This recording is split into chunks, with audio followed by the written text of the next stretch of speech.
Hey, this is Mr. Ward, and here's a key for Geometry Exit Ticket 21.3, Week 21, Day 3. Let's get started. So, first of all, a reminder of the postulates here from that I shared with you yesterday, last class. So, if a line intersects a plane not containing it, so this line is not lying on the plane, so it's not containing it, then the intersection is exactly 1 point. And if two planes intersect, their intersection is exactly one line.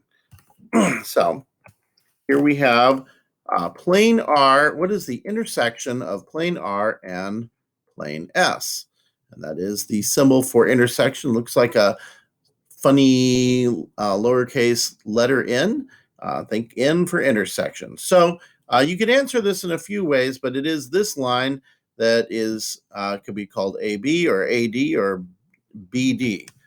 Okay, so that is the intersection. Intersection of two planes is a line. So line AD, also known as AB, also known as DB. Okay. All right, now share some of your thoughts on these questions. And yes, there's more than one. So choose any 2 points on a cylindrical surface, such as the curved surface of a tin can. Does the line connecting the 2 points always lie on the surface? Does it ever lie on the surface? So not always, because if it's a curved structure, here I'll sort of draw this. So here is the curved surface of such a cylindrical thing. So if I have a point here and a point here, and I draw a line through those 2 points, so there's that part of the line, and there's that part of the line.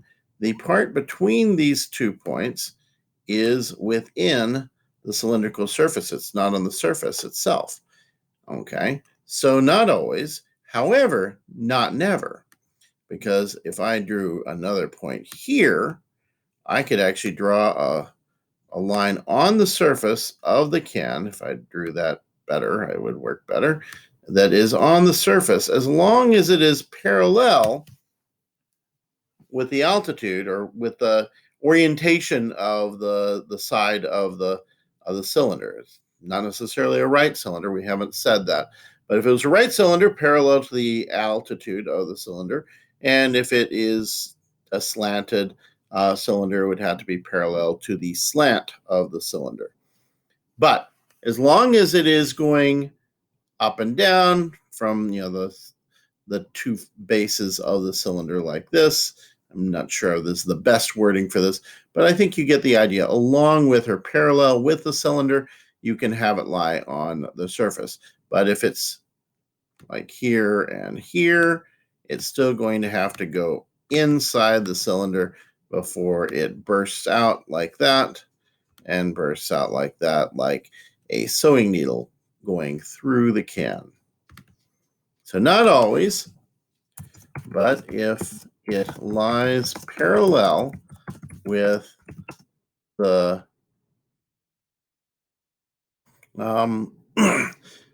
height or slant of a cylinder,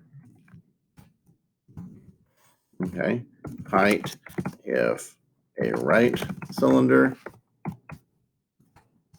and slant if not a right cylinder. I spelled that right. I spelled that wrong there.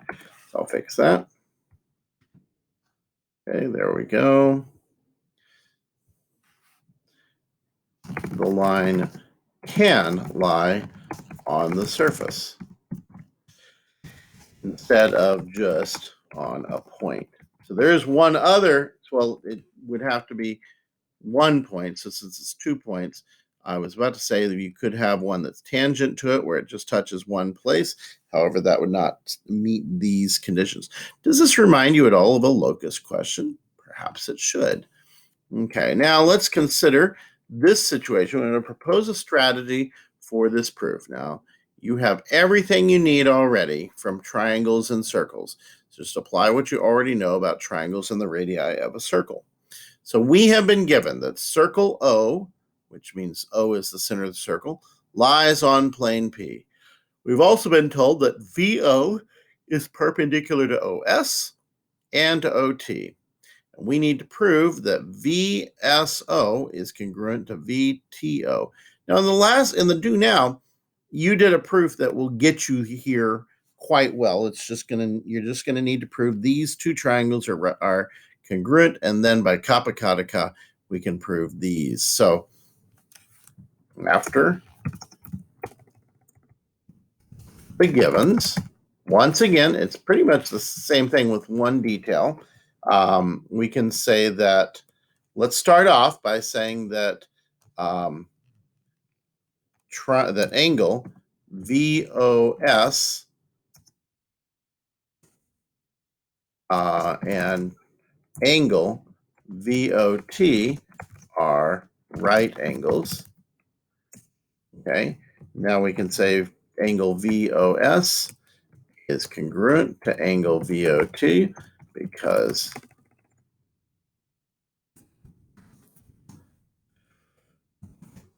right angles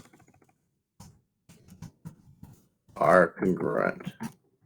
Then we can say that, well, there's a couple, it doesn't matter which order we do this in, but we can say that OS, segment OS, is congruent to segment OT because they are congruent radii of the same circle.